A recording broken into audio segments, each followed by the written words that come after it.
Second thing, suture చేయొచ్చా లేదంటే gum సరిపోతుందా? చాలా మంది ఇప్పుడు హాస్పిటల్స్లో సూచర్ అవసరం లేదు, గమ్ వేసేస్తాం. సో దానికి ఎట్లా కాల్ తీసుకోవాలి? వాళ్ళు మీకు అడుగుతారు గమ్ కావాలా సూచరింగ్ కావాలా అని. చిన్నపిల్లల్లో టిష్యూ బాగా ఎలాస్టిక్ ఉంటుంది. సో మనం కట్ అవ్వగానే అది చాలా ఓపెన్ అయిపోతుంది, ఎందుకంటే టైట్గా ఉంటుంది టిష్యూ. సో మనం ఒకసారి గమ్ వేసినా కూడా మోర్ దెన్ 2 millimeters విడ్త్ కనుక ఎక్కువ ఉంటే, అంటే డీప్ కట్ అయినప్పుడు గమ్ము దాన్ని ఆపలేకపోవచ్చు.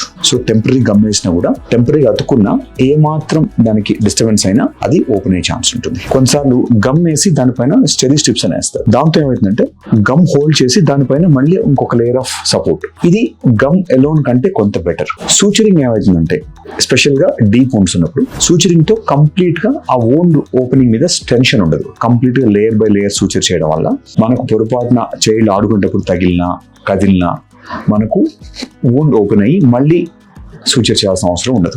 అవకాశం ఉంటే వోండ్ కనుక పెద్దగా ఉన్నప్పుడు ఇన్ కేస్ డాక్టర్ కనుక సూచరింగ్ వేస్తే మంచిది అంటే మాత్రం సూచరింగ్ వేయించుకోవచ్చు.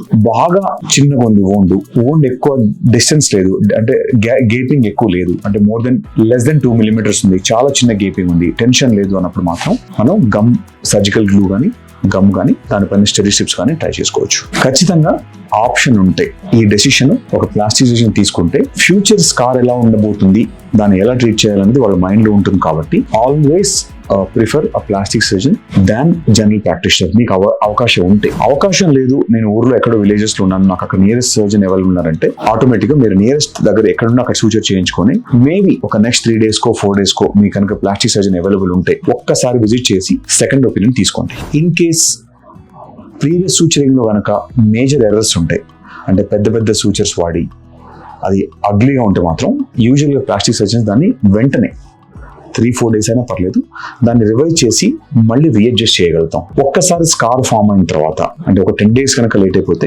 స్కార్ ఫామ్ అయిపోయి హీల్ అయిపోతే మాత్రం మళ్ళీ దానికి ఒక 4-5 months కంప్లీట్ హీల్ అయ్యే వరకు అది వెయిట్ చేసి తర్వాత రిపేర్ చేయొచ్చు, కానీ మళ్ళీ చేయడం కుదరదు. సో అందుకనే అవకాశం ఉంటే ఖచ్చితంగా మీరు విత్ ఇన్ నెక్స్ట్ 3 days లో 2 days లో మీ అవకాశం బట్టి ప్లాస్టిక్ సర్జన్ కలిసి ఒకసారి ఒపీనియన్ తీసుకుంటే మీ ఆ సూచర్ ని బెటర్ స్కార్ వచ్చేటట్టు మనం వాళ్ళు దాన్ని కంట్రోల్ చేయగలుగుతారు. So always prefer a plastic surgeon for suturing.